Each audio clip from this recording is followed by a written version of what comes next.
નમસ્કાર મિત્રો, વિડીયોમાં તમારું સ્વાગત છે। જી હા મિત્રો, અત્યારે હાલ મોટાની મહત્વના સમાચાર સામે આવી રહ્યા છે। તો મિત્રો, સમાચારમાં વાત કરીએ તો પંચમહાલ જિલ્લાના હાલોલમાં એક ગર્ભવતી મહિલાની ડિલિવરી પહેલા જ કરુણ મોત નિપજતા પરિવારજનોએ હાલોલની ખાનગી અંકુર હોસ્પિટલ સામે ગંભીર બેદરકારીના આક્ષેપો કરી હોબાળો મચાવ્યો હતો।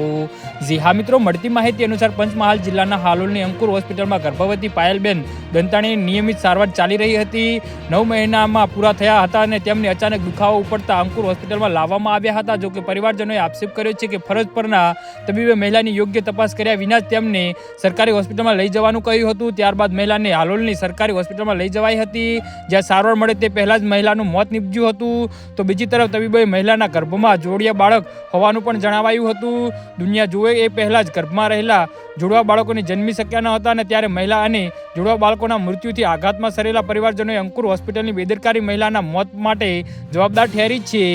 તો બીજી તરફ મહિલાના મોતથી રોષ ભરાયેલા દંતાણી સમાજના પરિવારજનોએ સરકારી હોસ્પિટલમાં એકઠા થઈ ગયા હતા અને તેમની એક જ માંગ છે કે જ્યાં સુધી તેમને ન્યાય નહીં મળે ત્યાં સુધી જવાબદાર હોસ્પિટલ સામે કાર્યવાહી નહીં થાય ત્યાં સુધી તેઓ મૃતદેહ સ્વીકારશે નહીં।